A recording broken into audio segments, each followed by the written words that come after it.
Hi friends, ఈరోజు ఈ వీడియోలో తెలంగాణ రాష్ట్రంలోని మహిళలందరికీ ప్రభుత్వం డబ్బులు గుడ్ న్యూస్ ప్రకటించింది. అంటే ఒకేసారి రెండు ముఖ్యమైన పథకాల ద్వారా డబ్బులు అందించేందుకు గ్రీన్ సిగ్నల్ ఇచ్చింది. అలాగే ఈ పథకాల కోసం దరఖాస్తు ప్రక్రియను కూడా ప్రారంభించబోతున్నారు. కాబట్టి మహిళలు ముందుగానే అవసరమైన డాక్యుమెంట్స్ సిద్ధంగా ఉంచుకుంటే ఈ రెండు పథకాల ద్వారా లాభం పొందవచ్చు. ఇక ఎవరు అర్హులు, ఎలా అప్లై చేయాలి, ఏ డాక్యుమెంట్స్ అవసరం అన్న విషయాలను ఇప్పుడు క్లియర్గా తెలుసుకుందాం. అండ్ వీడియో మీద నచ్చితే లైక్ చేయండి ఫ్రెండ్స్. మీరు చేసే ఒక లైక్ వల్ల ఈ వీడియో ఇంకో 10 మందికి రికమెండ్ అవ్వడం జరుగుతుంది ఫ్రెండ్స్.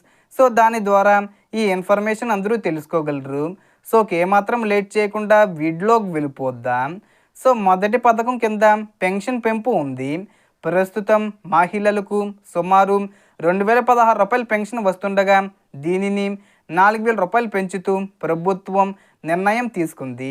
ముఖ్యంగా వితంతు మహిళలు, ఒంటరి మహిళలు మరియు ఇతర అర్హత కలిగిన మహిళలు ఈ పెన్షన్కు అప్లై చేసుకోవచ్చు.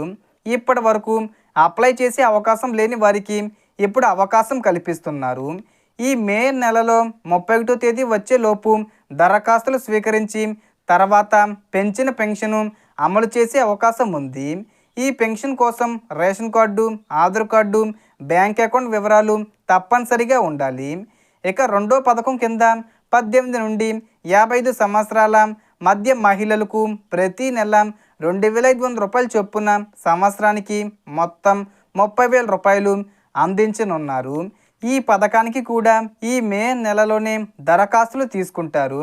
దీనికి అప్లై చేయాలంటే రేషన్ కార్డు ఈకేవీసీ పూర్తి చేయాలి, ఆధార్ కార్డు అప్డేట్ చేసి మొబైల్ నెంబరు లింకు చేయాలి, అలాగే బ్యాంక్ అకౌంట్కు ఎన్పిసి లింకు తప్పనిసరిగా ఉండాలి. ఈ అన్ని ప్రక్రియలు పూర్తి చేస్తేనే డబ్బులు నేరుగా బ్యాంక్ ఖాతాల్లోకి వస్తాయి. ఈ పథకానికి సంబంధించి కూడా మే 31వ తేదీ వచ్చేలోపు అప్డేట్స్ వస్తాయి. సో ఈ వీడియోలో ఇన్ఫర్మేషన్ ది ఫ్రెండ్స్. మీకు ఈ వీడియో నచ్చితే లైక్ చేయండి, షేర్ చేయండి అండ్ సబ్స్క్రైబ్ చేసుకోండి. Thanks for watching.